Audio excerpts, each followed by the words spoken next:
Alhamdulillahi Rabbil Alameen wa salatu wa salam ala Rasulillah. Alhamdulillah, this is now episode 73 of the podcast, The Forward, myself, Brother Mahdi Locke. And today we are moving on to part 3 of a summary of the rulings of Waqf. And I think there will be one more part after this, i.e. a part 4. And then this series will be complete. So today's subject is the conditions of the form of the endowment, the sigha. And he lists them as 5. He says the conditions of the form of the endowment are 5. An expression that imparts what is meant, permanence, implementation, an obvious recipient, and adherence. So let's go over these one by one in the footnotes, and then we'll go over them one by one in the text itself, or in the sharh. Now, what I'm reading from, this is from the original book called the Book of Endowment that I translated and published 5 years ago. But I've also published this section on my blog, so you can read along and follow. You can print it out. You can take notes. It's up to you. So, such as, so when someone says it has to be an expression that imparts what is meant, he says, the author Imam Shafi'i says in the footnote, he says, such as, for example, you could say, I have made an endowment, or I have dedicated, or I have donated such and such for the benefit of such and such to be inviolable, muharram, or everlasting, mu'abbid, charity. According to Ibn Hajar, this is i.e. Imam Ibn Hajar Haytami and others, it is not a condition that the beneficiaries accept the endowment, regardless of whether they are specific or general. As for Imam Shamsi al-Ramli and others, they say that it is a condition that the specific beneficiary accept immediately, but not anyone else. The second condition, which is permanence, in Arabic this is ta'bid, such that it is not made temporary. For if someone were to say, I dedicate this to the poor for 1 year, it would not be valid. And this regards that which is not comparable to the emancipation of slaves. Now, what they mean by this expression, the emancipation of slaves, I actually added a footnote later on. This meaning is that it has been separated from the jurisdiction of human beings. Right? The actual quote from the book At-Taqarrat Sadida is, the meaning of resembling emancipation is in its separation from the jurisdiction of human beings, as it is agreed that the masjid, just like a free human being, is the property of Allah the Exalted. So, and again, just as a side note, this isn't written in the text, as a side note, this is something that's very, very important, and this comes up when I was studying Waqf several years ago, and then leading up to the translation of the first book. What you learn here is you learn a very, very distinct difference between economics in Islam, or the economic understanding of Islam, because it's not really a science amongst us, it's more of something that's just done. And you compare it to, say, the economic schools amongst unbelievers, like capitalism and communism, far left, far right. Let's look at a very, very simple comparison. If you go to the far, far left and you go into basically communism, right? Whether it's Marxism, Leninism, Maoism, whatever, their position regarding the human body is that the human body belongs to the state. That's their position. The human body belongs to the state. The state makes all decisions as to what the person is allowed to do in their lives, and then they make decisions as to what happens to the body when it dies, and so on and so forth. If you go to the far, far right, and again, far, far right, I don't mean Nazis or far, far right, the opposite of the spectrum really is the libertarians. You go to the far, far right where it's like no state, right? Where you get, people might call themselves anarcho-capitalists or anarchists, whatever. You go to the far, far right where there's no state. Their argument or their position will be that no, you own your body. All right, you as an individual, you own your body, and therefore, for someone to murder you, for someone to kidnap you, for someone to assault you, and so on and so forth, is wrong because it's a violation of private property. So, for example, what they're saying is if you attack me my body is my private property. By you attacking me or trying to assault me or whatever it is, you are violating my private property. And if you look it up, say, in most of these, European legal systems or Western legal systems, whether it's in the U.S. or in Britain or Europe, they're not really clear about this. I've done my own little bit of research. If someone knows better, please show me something or leave a comment below. I've done some research into this, and I found an article. I think it was the BBC put something together about who owns your body. Right? It was just a straight up question: who owns your body? And they're not quite sure. So, for example, when someone passes away, or if you pass away, can your relatives just take your body, go ahead and bury it, or does the hospital, i.e. the state, do they have to hang on to it and do a report? What gives them the right to do so? It's not clear who owns your body. So, you also have cases where, this is another thing where people from the left and the right, they argue over these issues of certain laws. So if you say, we have laws in the Anglosphere and in Europe regarding speeding, for example, or traffic lights. Now, you can justify speeding and traffic lights and say, yeah, that's to protect other people. That's to protect other people, right? That if you go too fast, you could harm someone else. If you go through a red light, you could harm someone else. But that's different from a seatbelt law or a bike helmet law, a law that says that you have to wear a seatbelt or you have to wear a bike helmet. Now, because the question is, if I don't wear a seatbelt and I drive, or I don't wear a bike helmet and I get on my bike, who am I putting at risk? Me. Right? This is the libertarian argument. They're going to say, who am I putting at risk? Me. It's my body. They'll say, yes, it's a stupid thing to do, but why should the government tell me to do it? Does the government own my body, or do I own my body? Right? And that's when people will step forward and say, well, yeah, because, for example, in the UK, they'll say, well, listen, we have government-mandated health care, and if you get into a car accident, you severely harm yourself, or in a bike accident, and you crack your head open, you're going to end up in an NHS hospital, and then that's taxpayer money that's going to take care of you, and blah, blah, blah, blah. And again, the libertarian will respond and say, well, there you go. Your body is now state property. What's the Muslim answer to this? Well, the Muslim answer to this is your body belongs to Allah. That's what it is. Your body's not under the jurisdiction of a human being. It's not whether it's your jurisdiction or the state's jurisdiction. No, your body belongs to Allah. And that should be the starting point.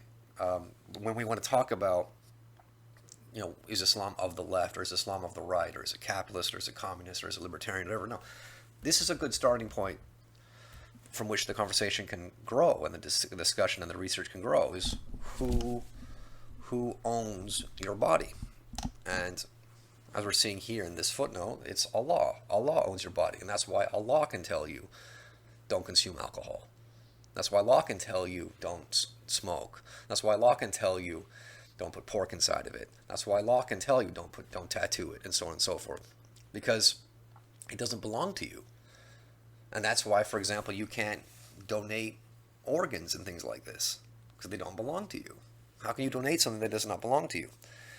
So once you understand that Allah owns your body, and that it's essentially a trust, it's something that's been lent to you for you in this life, and it's an instrument of worship, that changes your whole perspective. So we're not caught in this paradigm of left and right and whatnot. Okay, so when we see here, it says, yes. So ta'bid, this condition of ta'bid, such that it is not made temporary. For if someone were to say, I dedicate this to the poor for 1 year, it would not be valid. And this regards that which is not comparable to the emancipation of slaves. As for being like a masjid or hospice, it becomes permanent and the condition is nullified.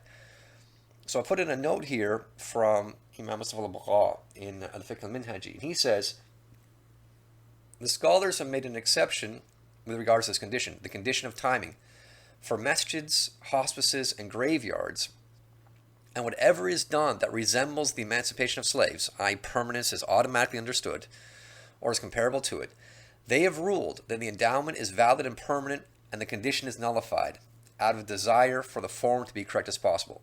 So, for example, if someone were to say, I have dedicated this land of mine to be a masjid, or a graveyard, or a hospice for 1 year, the endowment is permanently valid and the time is nullified. So even if someone were to say that I've dedicated this to be a masjid for 1 year, it's set up as a permanent masjid, and this condition of it being for 1 year is completely nullified. And that is from Al-Fiqh al-Minhaji, Volume 2, page 230. The third condition is implementation, which in Arabic is tenjiz, which means, i.e., no stipulations are attached. For if one were to say, if the new month comes in, I will dedicate such and such to the poor, it would not be valid. This also applies to that which does not resemble emancipation, and thus, it doesn't. When they say this does not resemble emancipation, i.e., does not automatically imply permanence. And thus, if one were to say, if Ramadan comes in, I will make this place a masjid. If Ramadan comes in, I will make this place a masjid. It is valid, and the place has not become a masjid until Ramadan has come in. It also applies to that which is not connected to death. And thus, if one were to say, I dedicate such and such to the poor after my death, it is valid, and it is an endowment that falls under the ruling of bequests, i.e. wasiyah. Therefore, it would be valid to take it back, i.e. before you die, right? Obviously. Also, if one were to implement the endowment and stipulate that the proceeds be given after one's death, that would be allowed. Okay, so that's tenjiz, and there'll be more. We'll look at this again when we look at the sharh. Now, the next point in Metin it says is an obvious recipient, right? This is the fourth thing, an obvious recipient. So, bayan al-masrif. For if one were to say, I have dedicated such and such, right? You just say, I've dedicated something as a waqf, and it's not clear where that waqf is going to, or who it's going to benefit. It would not be valid, even if one were to add for Allah, according to Ibn Hajar and al-Ramli, right? Ibn Hajar al-Ramli say, even if you say it's for Allah, that's not valid. And they differ with Abu Makramah, who said it would then be valid in such a situation. He should also spend it on beneficiaries that are close at hand. If one were to say, I have bequeathed a third of my wealth, it would be valid by consensus, and the money would be spent on the poor. Okay, so that's Bayan al-Masrif.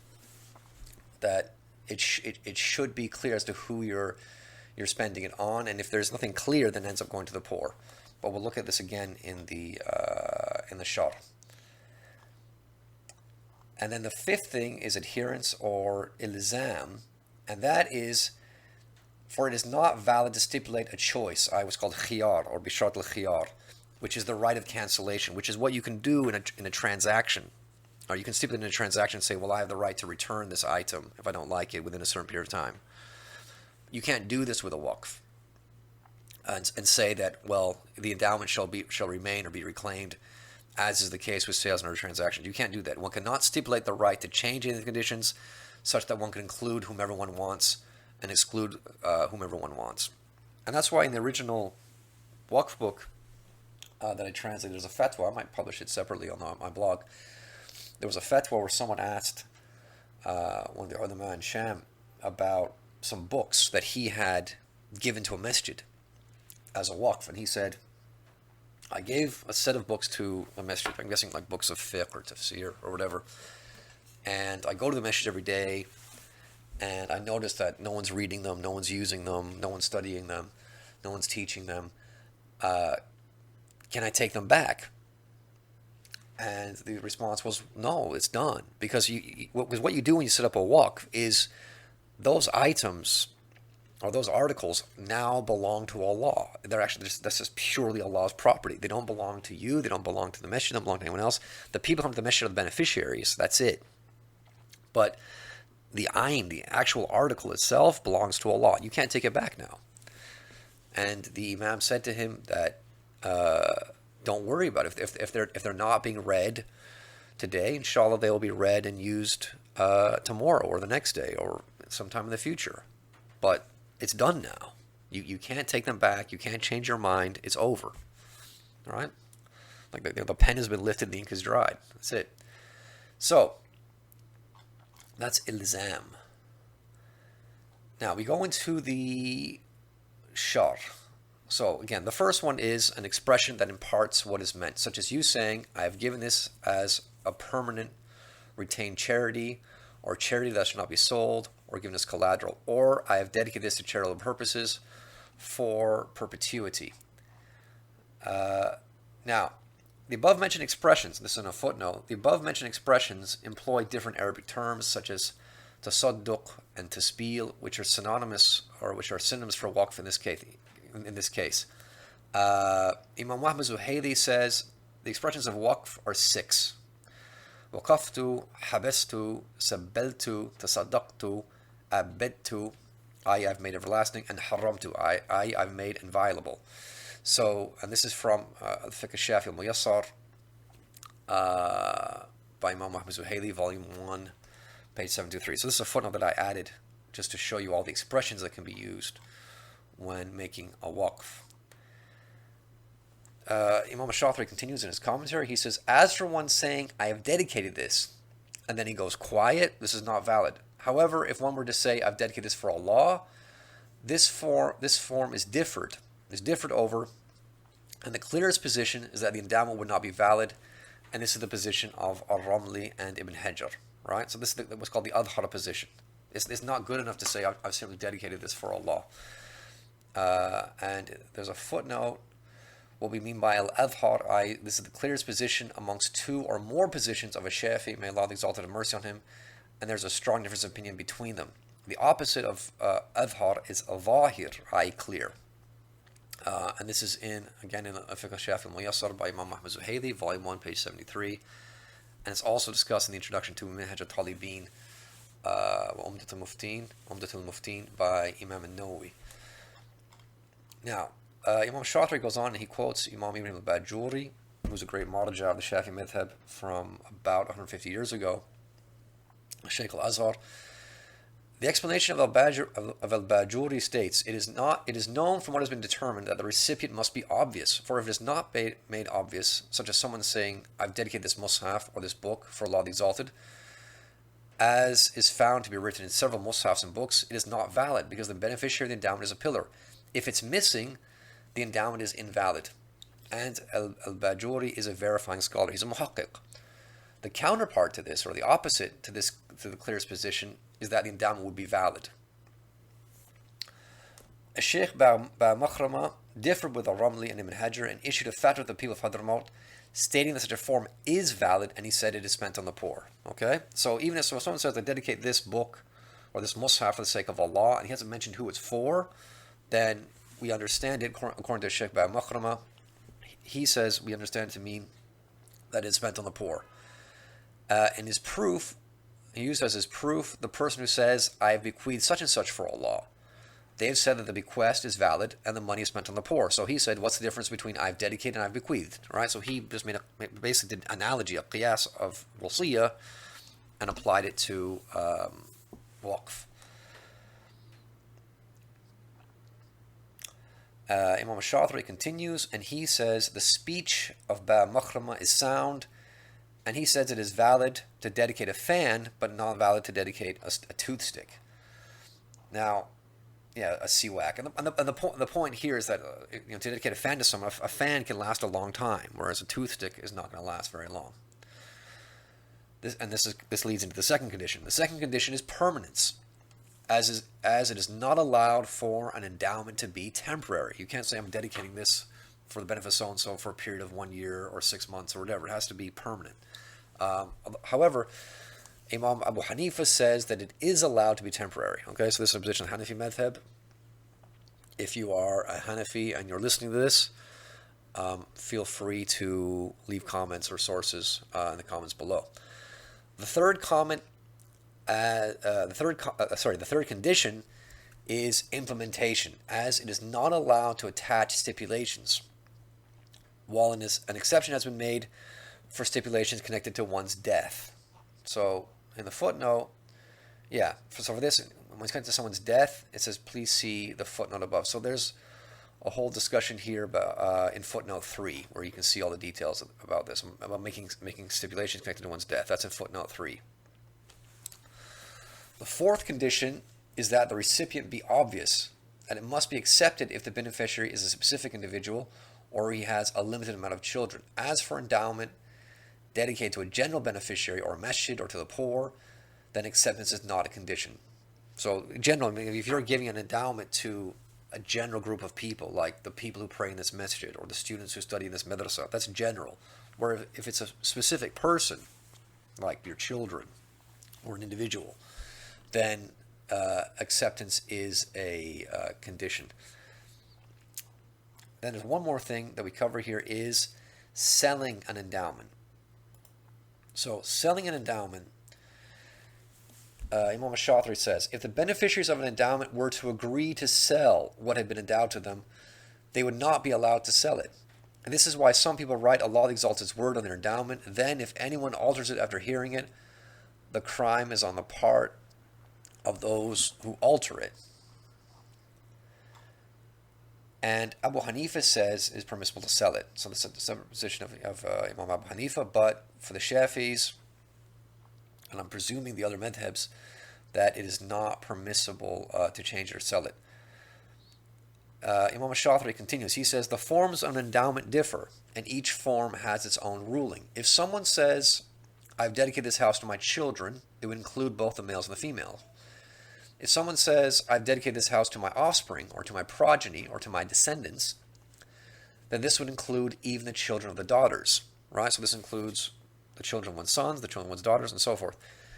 If one were to say those ascribed to me, then it would include his male and female children, as well as his son's sons, i.e. not his daughter's sons, right? And that's why there's a footnote I put below, because one's lineage and one's people is determined by the father.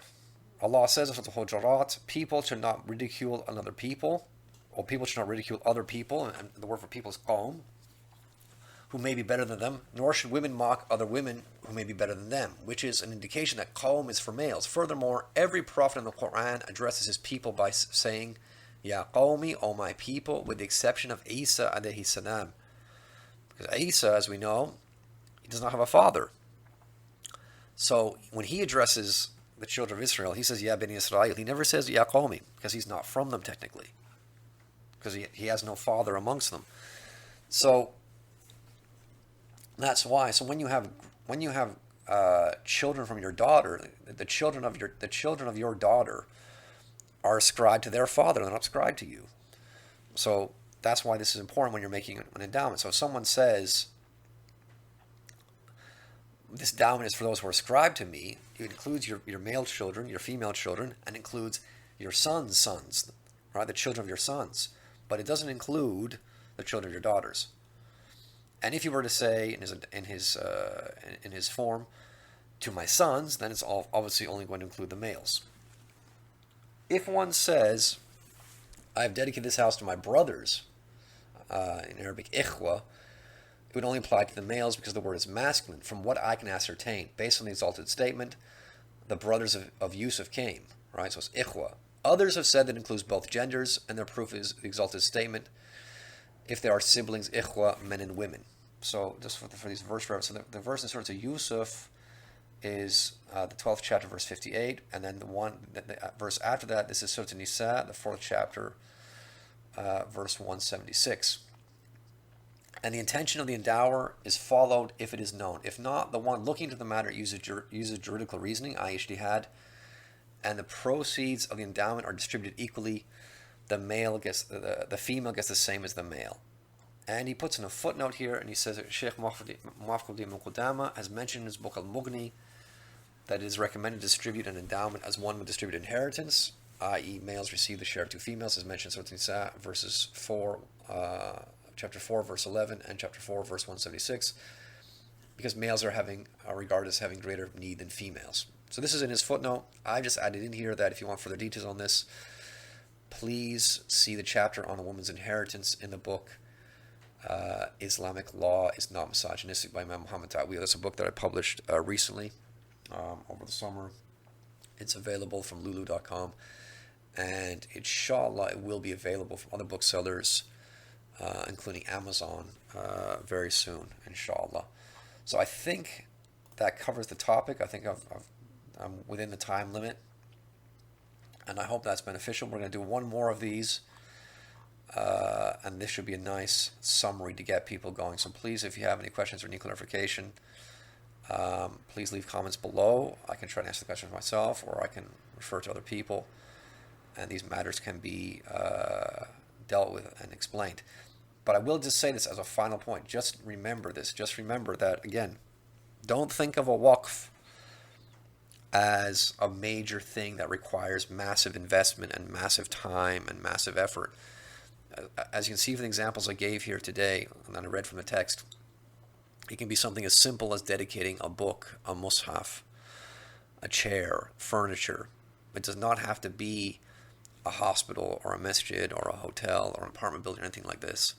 It can be something very, very simple within your means. So, don't deprive yourself of this blessing and of this source of reward that insha'Allah will last and keep being a source of reward for you until the day of resurrection. Walhamdulillahi Rabbil Alameen.